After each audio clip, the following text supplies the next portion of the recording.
Usted viene de tener un protagonismo importante en la campaña de Ecuador, finalmente teniendo éxito allí con Lasso. También viene de Perú. Quería preguntarle su mirada sobre eso, sobre lo que está pasando en América Latina y sobre lo que se viene, porque se vienen definiciones importantes. Argentina, lo que pueda pasar con la continuidad o no del peronismo en el poder. Usted cumplió un papel muy importante para lo que significó la llegada de Macri y la salida de esa continuidad peronista del proceso kirchnerista y de otros procesos que se vienen, por ejemplo, Chile. ¿En qué momento está hoy América Latina desde el punto de vista de la política y de la comunicación política con todas esas experiencias que usted vivió? Diversas A ver, también. muy diversas, porque en el caso peruano no participé en la campaña directamente de la señora Fujimori ni de Castillo, pero hice bastantes estudios y encuestas con otros candidatos. Estuve todo el año siguiendo detenidamente el caso peruano.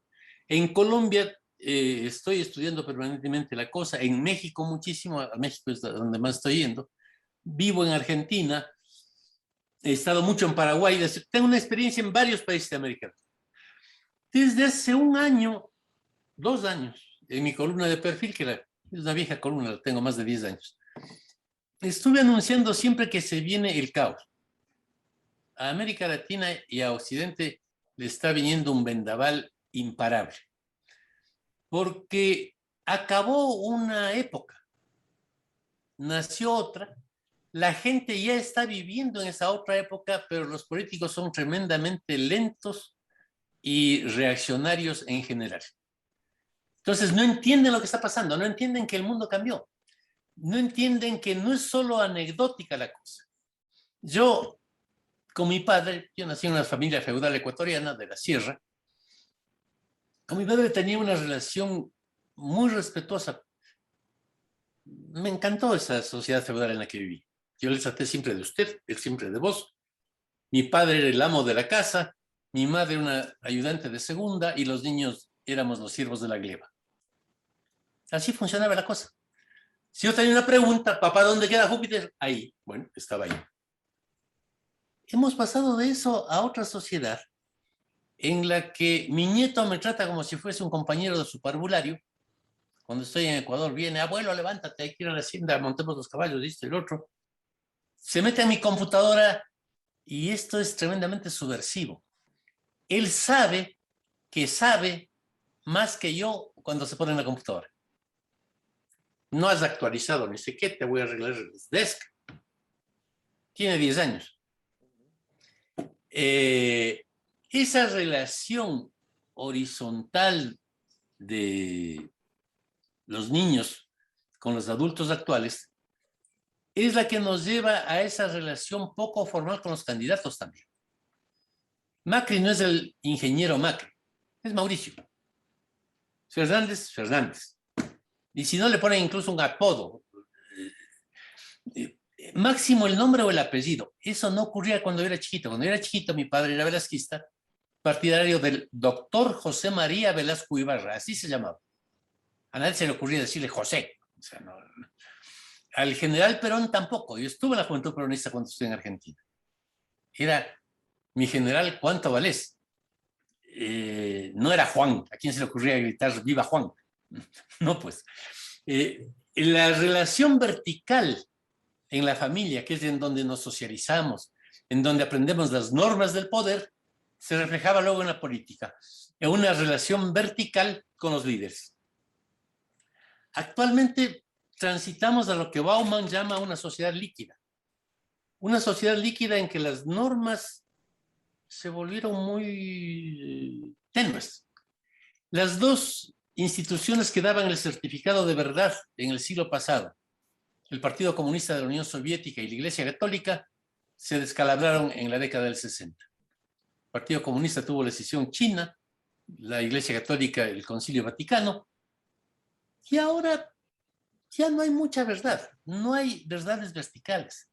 Con la crisis del socialismo real y su caída en el año 90, se acabaron las brújulas ideológicas. Entonces, vivimos una sociedad con principios muy frágiles, muy tenues, un nuevo tipo de vida en el cual hay un Dios que certifica la verdad en vez de la Iglesia Católica y el Partido Comunista, que es el Google. El Google es el que dice lo que es cierto o no. Cuando mi nieto viene y me pregunta, abuelito, ¿qué pasa con tal problema? Yo soy una persona que se ha pasado estudiando toda la vida. Yo ante todo soy un estudioso. Le digo, tal cosa, Emil. No, abuelito. El Google dice que no. Entonces, esto es tremendamente subversivo. O sea, esto supone una relación diversa del elector con el líder. Llámese candidato o llámese presidente. Supone, además, una caotización. Cuando trabajé con Mauricio Macri, tuve oportunidad de dialogar con dirigentes mundiales, con los equipos dirigentes mundiales.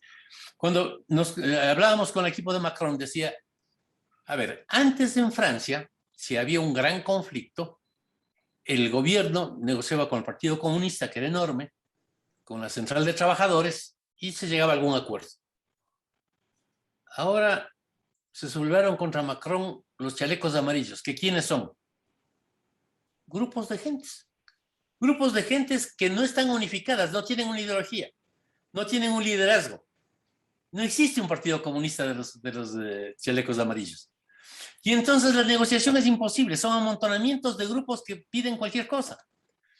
Eso en América Latina ha pasado de manera espectacular. En Chile, cuando el presidente Piñera sube el precio del subterráneo, exceptuando de la suba a los estudiantes, se sublevan los estudiantes de Santiago, se siguen armando líos y otros grupos que luchan por los derechos de las mujeres, otros por los mapuches, otros por las focas. Arman tal jaleo que tuvieron que cambiar la constitución. En Colombia, he seguido de cerca el tema de Colombia, estimo mucho a Iván Duque, es un tipo preparadísimo. Pasa lo mismo, hizo una reforma tributaria que retiró enseguida. Después se amontonaron todo tipo de problemas y tienen una sublevación general. ¿Qué es eso? Una sublevación general. Líbano se derrumbó así. Yo creo que en Argentina estamos al borde de una cosa así. Va a terminar volando en pedazos el peronismo porque es una coalición de grupos de interés muy diversa.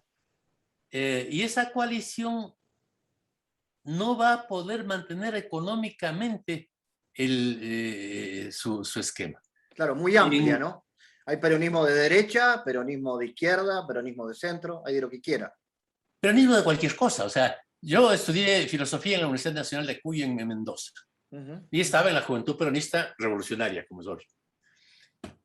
Pero al mismo tiempo existía en ese momento la juventud que se llamaba Lealtad, que era de derecha, que era tan adversa a la juventud peronista de las regionales que les mataban.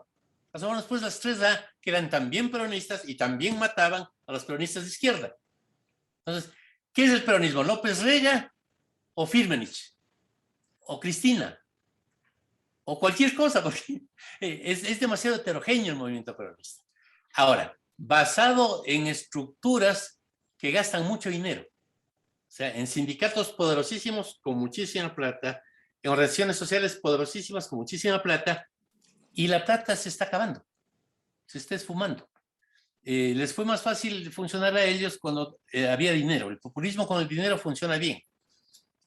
En Argentina somos un poco delirantes. Yo me identifico mucho con Argentina, estudié ahí, he vivido ahí, mi pareja era argentina, me encanta Argentina. Pero no hay duda de que tenemos un ingrediente italiano descomunal en nuestra cultura. Entonces somos bastante delirantes. En el otro extremo está Uruguay, que nomás pasando el Río de la Plata, es uno de los países más sensatos del mundo. Y yo diría que en Uruguay hay algo que les unifica a los uruguayos, que es el sentido común.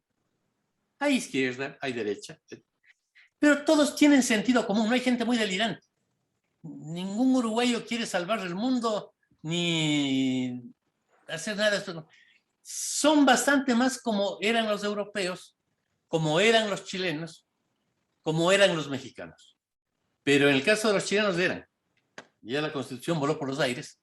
Yo no sé qué va a pasar en la próxima elección, en la que pasan a la elección presidencial los dos candidatos que no iban a pasar. Porque en la interna de la derecha era seguro que ganaba Lavín. En la de la izquierda, seguro que ganaba Jauregui. Y los dos quedaron fuera. Claro. En Perú, estuve siguiendo muy de cerca la elección peruana, porque algunos amigos míos estaban por ahí. Y el señor Castillo no asomó en las encuestas sino 2 semanas antes de las elecciones. No existía. De pronto asomó y de pronto ganó. En América Latina lo único que está pasando siempre es lo que nunca debe pasar. Hace muy poco estuve en México. Andrés Manuel López Obrador convocó a un plebiscito. Una pregunta bastante boba, pero bueno, una pregunta tan general que no decía nada. Y Andrés, es un tipo que conserva buena popularidad, estaba absolutamente seguro de que al menos un 30% iría a votar, y decía, también un 40%. Votó el 7%. ¿Cómo que 7%? ¿Nadie le hace caso a López Obrador? No. ¿Significa eso que ya no es popular? Tampoco. Le siguen estimando. No le hacen caso. O sea, el hecho de que Trump haya ganado las elecciones fue increíble en Estados Unidos. Nadie creía que Trump era competitivo siquiera cuando asomó de candidato. Y al final todos creían que iba a ganar Hillary, que por cierto era una mujer muy preparada, habría sido una gran presidenta. Yo escribí en Argentina un largo ensayo 2 meses antes de las elecciones, diciendo que ganaría Trump. Y en mi universidad fui el hazmerreír de toda la facultad. Eres argentino, porque me creen argentino. Eres argentino, no entiendes Estados Unidos. Jamás puede ganar Trump, es imposible. ¿Qué pasó? Lo que era imposible. Aquí la segunda vuelta electoral con Lasso era absolutamente imposible que la gane. Fue un tema estrictamente técnico. La primera vuelta estuvo muy mal hecha, le barrieron los correístas. En la segunda vuelta asumimos el control de la campaña, profesionales que no estamos tratando de difundir ninguna ideología ni nada. Estudiamos cómo es la realidad y actuamos en la realidad. Y para sorpresa de todos, Lasso ganó. También era lo imposible. O sea, están pasando muchas cosas desconcertantes y eso se debe a la enorme libertad que han obtenido los electores.